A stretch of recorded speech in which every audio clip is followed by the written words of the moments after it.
going to go over the Graco 833. It's basically a gas-powered, air-cooled hydraulic sprayer designed for the elastomeric coatings. It sprays 211 very well, 520 can spray. Silicones it can spray standard solid. If you're spraying a high solid, you'll definitely want to upgrade to the 933 spray rig. Even with a standard solid silicone, you'll want a transfer pump to spray it through one of these. You can spray standard through it, but there's no telling how long your package will last without that transfer pump. This machine, we got in 5 years ago, and this is what we actually use to make our metal samples. When it comes to acrylics, I don't think anything looks better than a spray applied acrylic versus a brushed or rolled acrylic. It just goes down so smooth with one of these sprayers. This sprayer has a maximum PSI rating of 4,000 PSI, flow rating of 2 gallons per minute. What does that mean for you? Well, I get asked quite a bit from contractors, especially ones just getting into coatings. They'll go to Home Depot, Lowe's, or the local Sherwin-Williams, and they see the sticker price of one of these rigs, and which is actually between about 9 grand, 11 grand. The 933 you're going to be upwards to about 17, 18-ish. So they look at their price tags and go, well, that was 400, and they'll give me a call. Well, this little Air Max pump out the coating, I don't know what's the specs.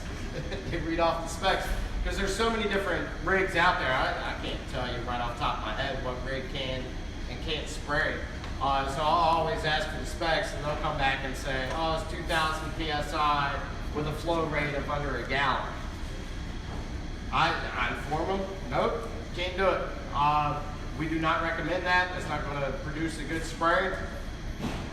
And this one gentleman, he actually called me back a couple days later. He said, no, I sprayed the coating just fine. Well, all right, Mr. Contractor, if you want to apply the product with it and you're getting it down to the right mils and the right PSI, or basically the right application rate, I'm completely fine with that.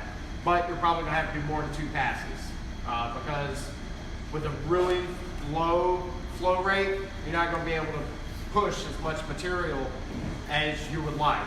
You want to be able to get up onto a roof, push it down long lengths of hose, and get it down in one pass. You don't want to have to sit there and fan back and forth. If you have a low gallon or a low flow rate, you're going to have difficulties doing that, especially the longer the hose you go. You may not even be able to pump the elastomerics to the tip of the gun if you're going too long of a length of hose.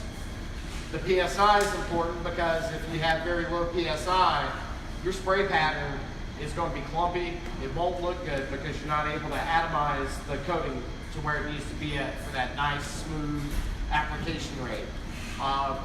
And as the length of hose goes down, your PSI even gets lower. We only need about 2,000 PSI at the tip of the gun in order to get a really great spray pattern. So when you're looking at that at the tip of the gun, just make sure you get a piece of equipment that can handle elastomerics. You can do the 733 if you're spraying acrylics. There's one more just right below the 733, and I can't remember the name of it right off the top of my head, but that one's suitable for spraying acrylic coatings, but you won't be able to get into solvent-based.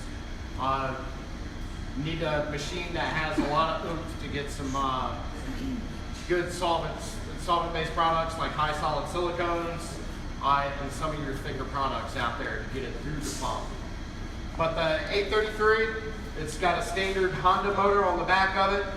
Everybody's operated a lawnmower or worked a small motor before, pull cord. It's got the choke, adjust your choke after it starts. Before you start it, of course, you'll need to make sure that your hydraulic pressure is off, which is this switch right here. This activates your pump. This knob right here controls the pressure. Anytime you go to start up your rig, you always want to make sure your pressure is all the way down and your pump's off. Because if your pressure's up and you have this turned on, when you go to pull that pull string, you're not fighting the motor, you're fighting your entire rig. If you have 3,000 pounds of pressure on this pump, it's going to transfer right on over to that pull handle. That's only if it's been shut down improperly. Shutting it down is basically just the opposite. You're going to turn it here, turn this off, turn down your pressure, switch it to prime. But turning it on, just turn this low, this down. At which point, you'll take your prime hose and you'll put it in a pail. Basically, it's just a disposal pail. For the initial few pumps out of it, you'll take your product, put it underneath, crank it on, make sure it's on prime, and then just turn on your hydraulic pressure, and it'll start pumping real slow. If you want to speed up the process, just increase the pressure that it pumps at. After your first few pumps, you're going to get out whatever water remnants, solvent remnants you might have remaining from the last time you used the pump. Once it starts coming out pure product, you can actually take your prime hose and slip it back in with the pail. Just let it cycle a few to make sure all your air is out of the system. Any air in any hydraulic system, hydraulics don't work under air. Air is compressible. So if you have air trapped in here, your spray patterns may fluctuate. May just get a strong pressure initially where your fan goes real wide, and then as it goes down to the downstroke or an upstroke, depending on where the air is located at, your fan will kind of go down. It'll kind of pulsate some. You'll get similar effects as well when your packings start to go out. But once you have it primed, of course your hose will attach here. You have 300 feet or whatnot. When you attach your hoses here to the outlet housing, what I would recommend is getting a pressure gauge to attach to this that your hose attaches to. So once you go to use your pump, instead of just turning the knob blindly, not knowing where your pressure is, you actually have a gauge there that'll tell you, okay, I'm at this PSI, this PSI, this PSI from the pump. Because we would recommend 3,000 PSI if you're doing the acrylics or whatnot from the pump to ensure that you're getting 2,000 there. This just takes the guesswork out of it. If you don't have a gauge there, you can always, some contractors have different methods. Some will crank it all the way up as far as it goes and then turn it back a couple of twists back to the left and they spray with that. Or you do it the old school method and just kind of go up little by little and have somebody testing the spray pattern. And then once you get the spray pattern you want to work with, then you're good. You just leave it at where it is. But if you have the gauge there, you only have to do that once, figure out what PSI you're running at, and then from that point on, when you turn it on and off, you can already adjust it going off that gauge. Anytime you're spraying, safety precaution, obviously, always make sure the safety is on the trigger's not pulled. Anytime you activate this, you go up there, you spray the gun, pull the trigger and you spray. Job's done. Then it's time for basically cleanup. Cleanup, same thing. You'll turn it off. Basically your hydraulic, lower your pressure, switch it back over to prime. When you go to switch it over to prime, it's going to release all the pressure. Like you're going to see the hose kind of jolt and stuff like that.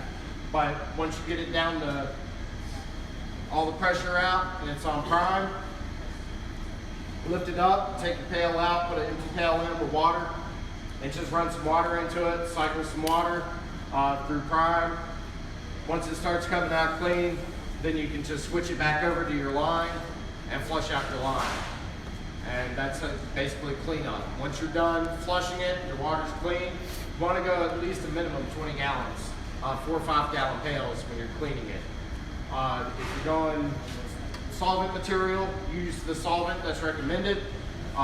If you're using a urethane and you're cleaning up urethane and you use the xylene, make sure you go back through your pump with mineral spirits afterwards. Xylene is a hot solvent, very harsh on raw metal, basically bare steel, which is on the internals here. Once you have it all flushed out, shut it down, wrap your coil up, you're good to go. Maintenance on these, I mean, we've had this for 5 years. I haven't really done much maintenance to it. It's about due up for an oil change. But you want to change your motor oil at least once a year at the start of the season. Hydraulic fluid depends on how much you use it. Same thing with like your brake fluid. Check it. If it's still clear, you don't really need to change it. But once it starts to turn kind of brownish on you, then you want to recommend changing your hydraulic fluid. If you're spraying and your pump stops working, or it starts pinging when you're spraying, your spray patterns are having a hard time, and something's just not quite right on it, or you're unable to build up pressure, odds are you may have packings that are wearing out. And all of that is down here in this lower, they call it the inlet housing. To remove that, it's really easy. All you need is a really big wrench and a hammer, because you're going to knock this basically not really a bolt, but you're going to knock that loose to unscrew it. This will drop down. When this drops down, you got a little pin here to unlock your piston. Your piston will come out as well.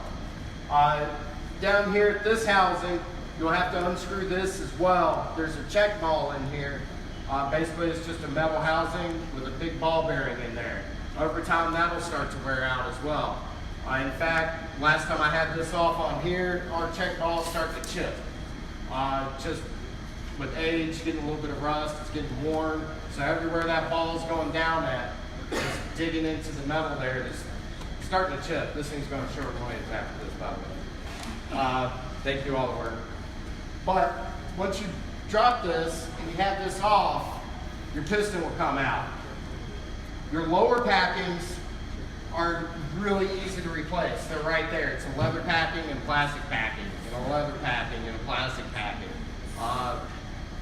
All different colors. The leather's one color, plastic's another color, so when you go to remove them, you can remember how to reinstall them. If you're doing packings, you got to hydrate your new packings. They recommend 30 weight motor oil. Let them sit in there and hydrate before you install them. The upper packings, that's a little more trickier to get to. You got to have a vise on hand. If you don't have a vise, you're not going to be able to break this piston off from down here at the bottom where the packings are. I've tried, I couldn't do it. We don't have a vise, so that's why Sherwin-Williams is going to do all this. But you can replace the packings there.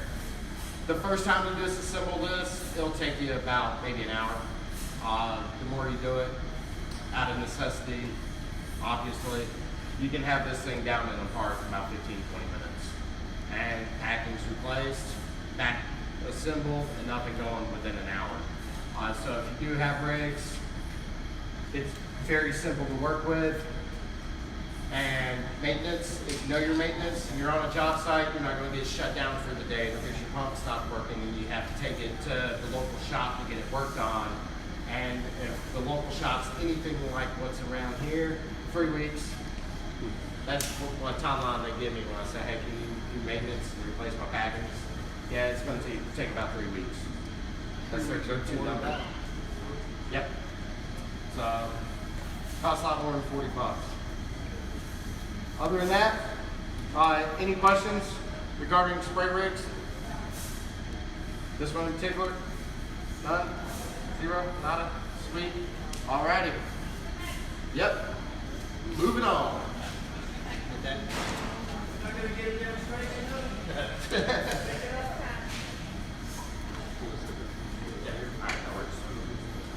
Alright. The next thing I'm going to start to demonstrate, well, go over, and we're going to actually do a demonstration, is with the rooftop equipment spreaders.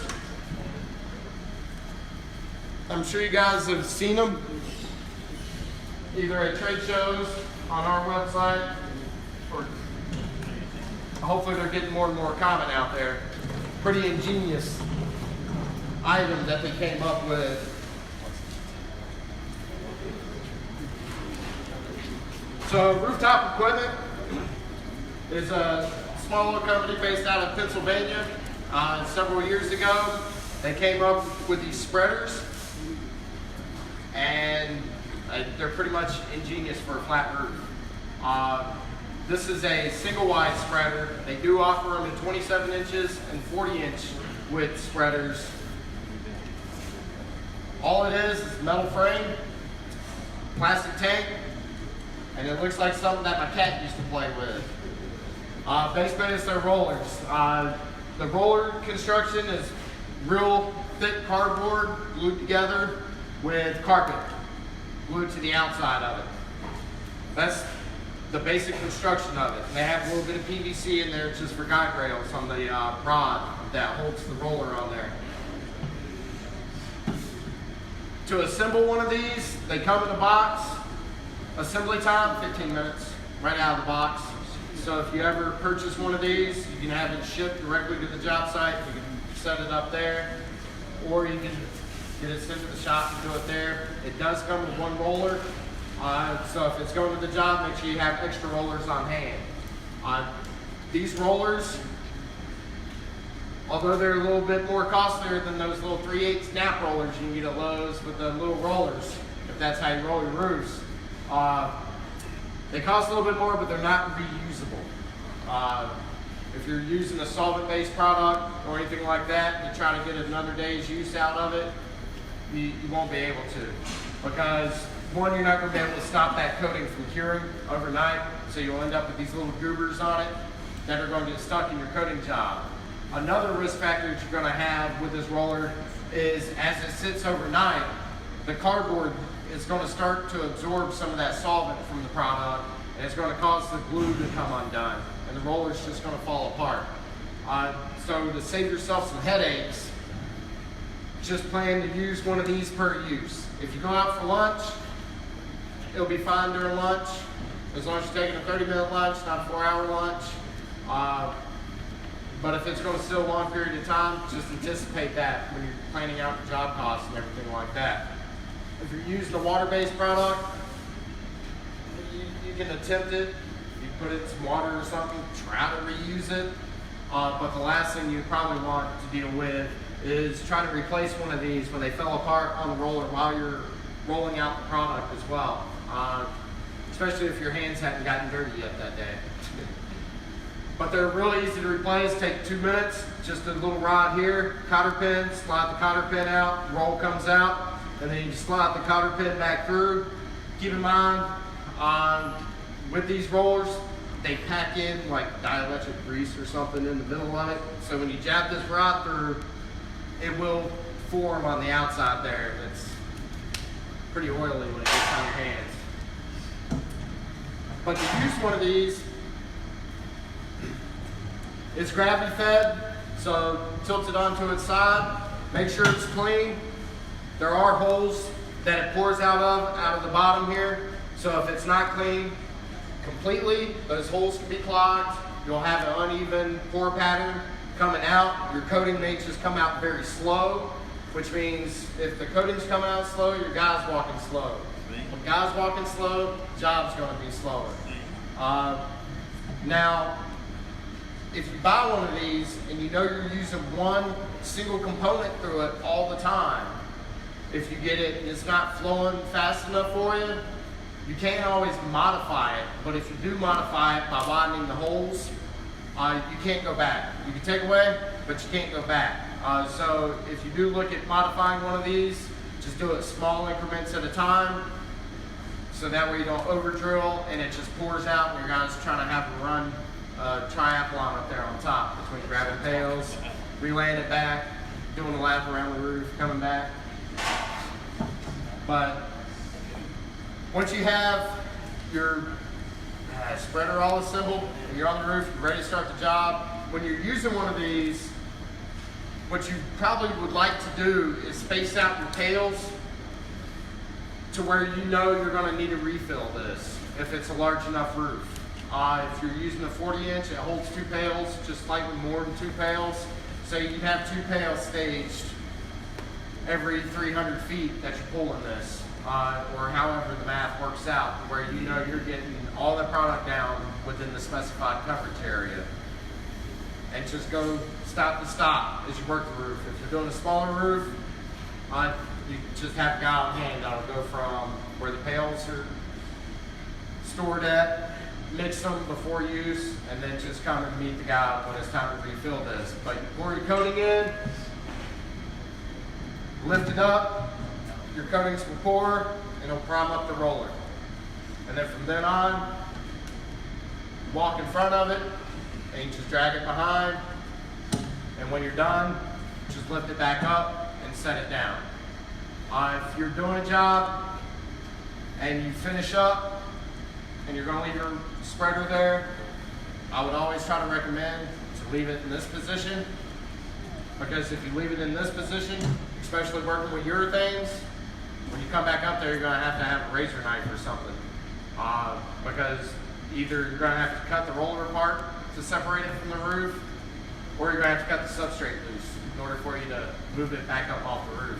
Silicones, you might be able to yank it right on off. There's a soft coating, but the urethane, I've seen pictures and I've seen it up there where it's tilted up and it adheres really good.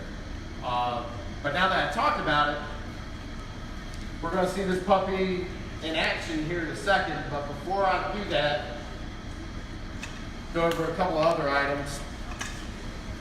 The Titan rollers that Rooftop Equipment offers are available in basically 8-inch and 16-inch. They have some that are 4-inch now for mastics.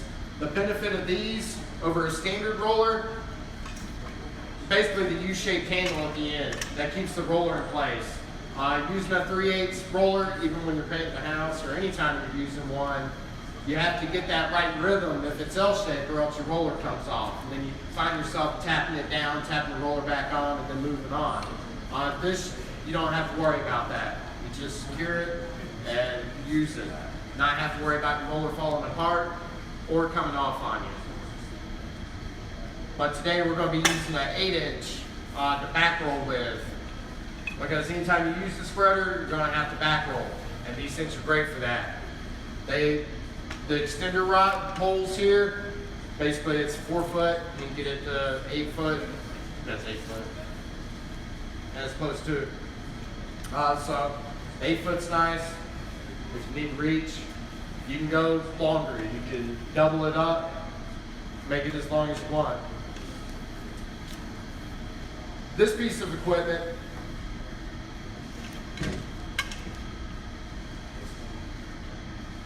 is mainly, I don't know if you guys have ever seen the Graco rollers that they make for their spray rigs. This is Rooftop's equipment version of this. If you have a rig that's capable of pumping the coatings, well, that's what this device does. You would take a Titan roller, the frame here, and attach it here to the base of this pole. This piece right here has little holes coming out of it that will allow you to connect your line here at the end.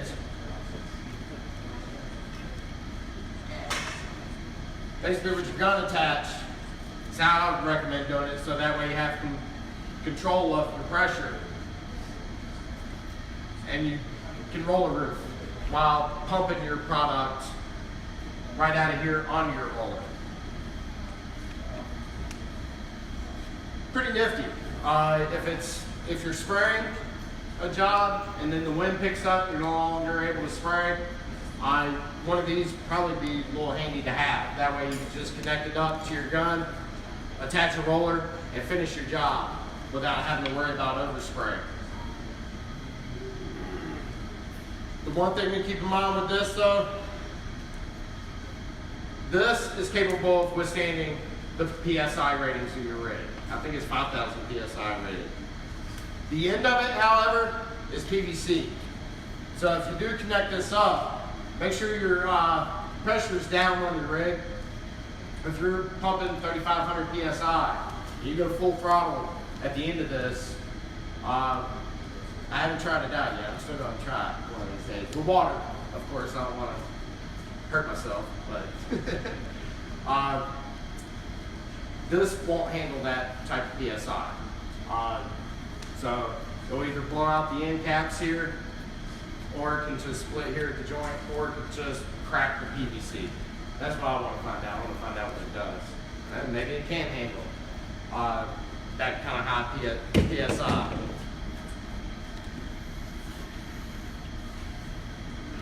All right. On this demo, we're going to do modified mod bit with some high solid silicone. We got a pail. Actually, I was just standing on it.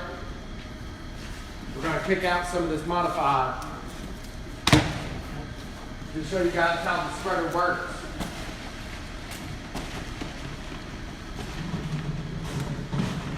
If at any time you guys want to pull it, give it a shot, see how you like it, you're more than welcome to. Just let me know. I'm only going to drag it a few feet from there. We'll hand it off so people can participate. If we have a lot of participants, we'll do a lap back. If there's not many of you that want to pull this or give it a shot, just kind of let me know. We'll do a single right down here in the middle, and then we'll stop at the end there versus bringing it back.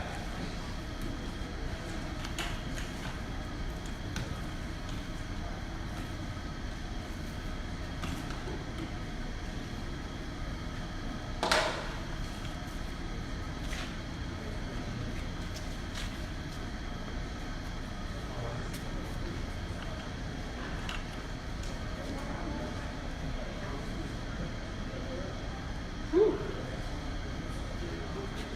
This is good stuff. Good stuff.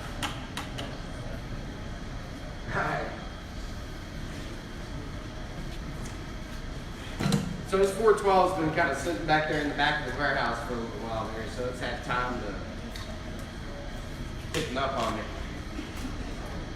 Hopefully it's not too big.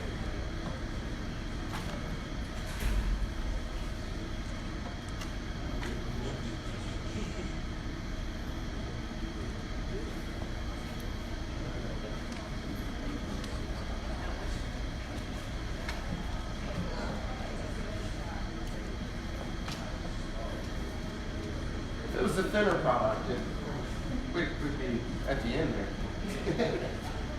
Alright, so this is a prime example of why you would probably want to do some modifications to it. If you're working with one thin product, like our uracil system, if you're doing urethane, I know Lisa here has two spreaders. She has one reserved for urethanes and one reserved for silicones. And they already pre-drilled their spreaders to basically this one product. You buy individual tanks? Yes. So you can buy separate tanks? That's correct. The replacement tanks, they're between 80 and 150 bucks. The spreaders themselves, they're between And all of the grease, wing nuts, swap. I was about to say 3 to 450, depending on which one you get.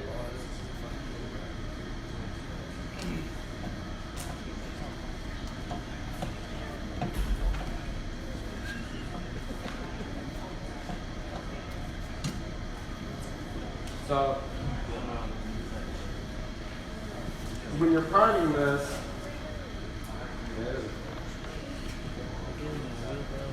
what you want to do is fully saturate the roller, and then you have a little puddle that forms. When you're using a new roller and you start, and you're just starting, anticipate the first few feet that you're pulling to be a little bit on the thin side.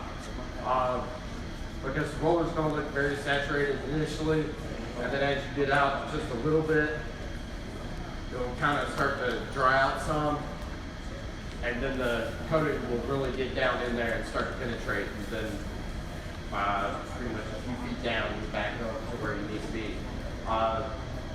Application rate, what I've found with this is on modifieds, it's almost Johnny on the spot there with thickness.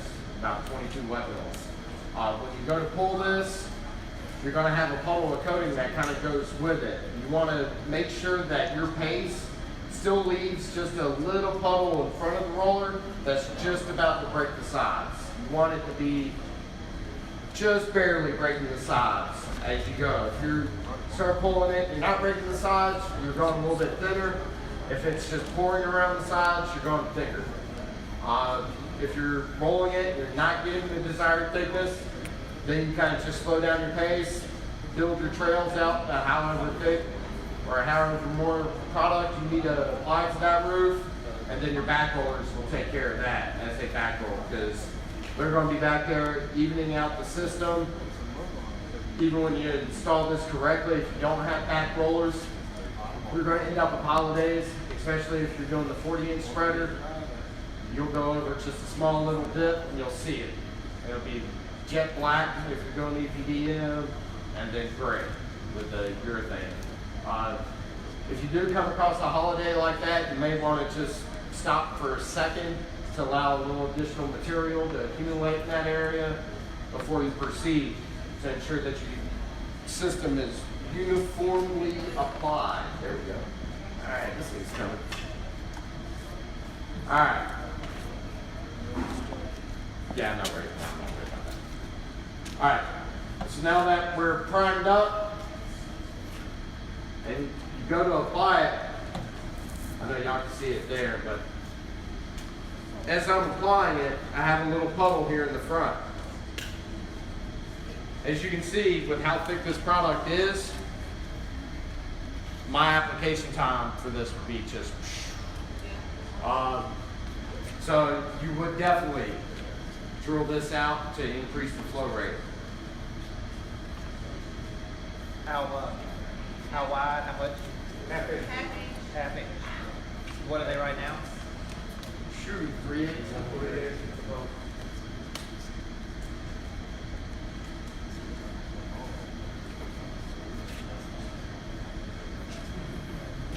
Great photo op. You're never gonna miss a shot.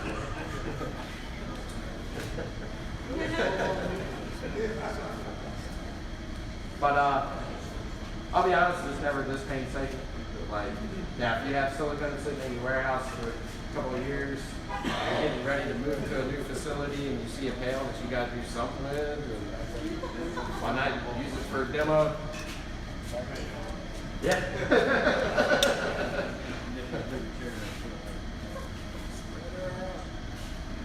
But if you want to do a metal roof, if anybody wants to pull this, y'all can come pull it if you like. But when you go to use the single wide, they do make a metal version of these called the profile roller. It's the same width, same frame. So if you bought a single wide spreader, you can use a profile tank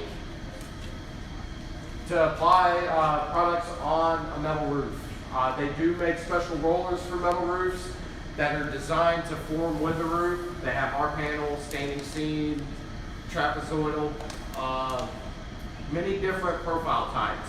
Or if you come across a roof that has a funky profile type that hasn't been in existence since 1942, and the job's still a coatings candidate somehow, if you get the dimensions of that profile, you can submit them in to us, and Rooftop Equipment will customize a roller to fit that profile. Or they'll provide us with insight on how to best to go about that job using their equipment. But the profile tank, the difference between it and the single wide tank is the spacing of the holes. On a single wide tank, your holes are evenly spaced going across. Why? Because you're going on a flat surface, you want it to evenly apply. On a metal roof, because you got the section of the roof coming up, you have more surface area, the spacing of the holes on the tank start wide, but then they get narrow towards the center. So it can focus as much coating onto that rib as possible, because the surface area, just more of it there, and you need to build up your mill thickness on those as well. So I just want to kind of throw that out there. This job is a little behind schedule here. But if any of you guys want to give this thing a pull, by all means. I'm just gonna let it sit there and roar. Yeah. Well, I use some older silicone than normal too. So yeah, it's been opened before, so it has some solvents come out of it, and it's nice and.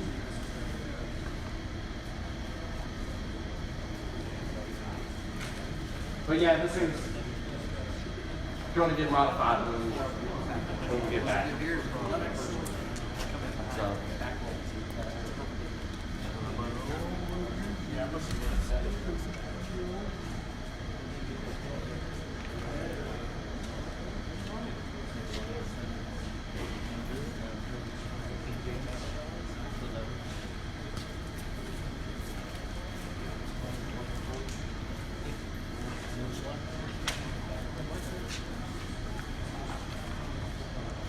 There you go. Get something from that pull over there. It's got to not be like dirty. Dirty shoes. Get you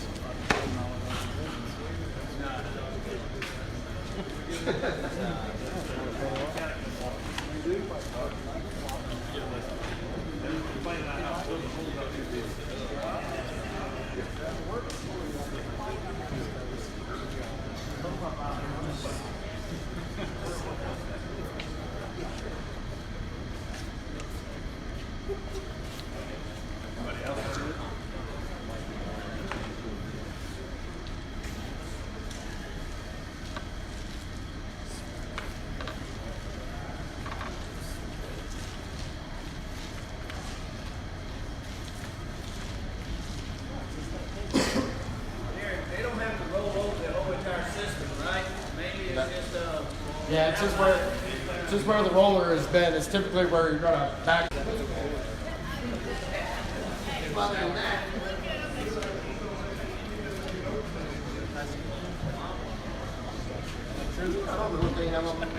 don't know what you guys got on your floor, but I love it. It's like a goose or something. Stuff coming right up.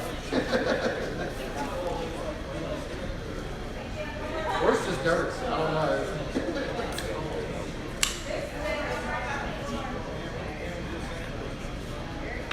People that have to know our house, that's not like that. Keep good life with just smears.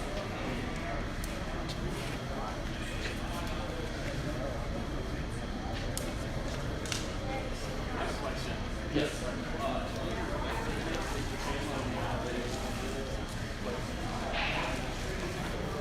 Now on granulated,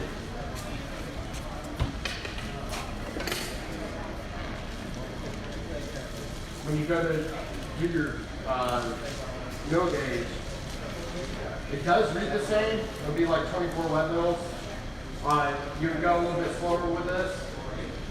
On something this granulated, it's pretty high on the coating because granules will actually start to absorb it. And when you go to test it, on a normal membrane, you would just take your wet mill gauge and just place it down into the coating. You don't want to push it down, you just want to place it in there and then take your reading. On something this granulated, you want to give it a little bit of force there to ensure that you made it past the granule, so to speak. And when you take your reading, 28 wet mils at that one spot. But just by looking at this, I can tell you right now, we're not at 28 wet mils. We might be at that spot, maybe right there. But overall, we're about 20 to 22 wet mils. Like you can go way back to the center. Just got the guy just. But you don't go 24 per pack. So 24 wet mils on your base coat, and 24 wet mils on your top coat. You might want to make sure you do that.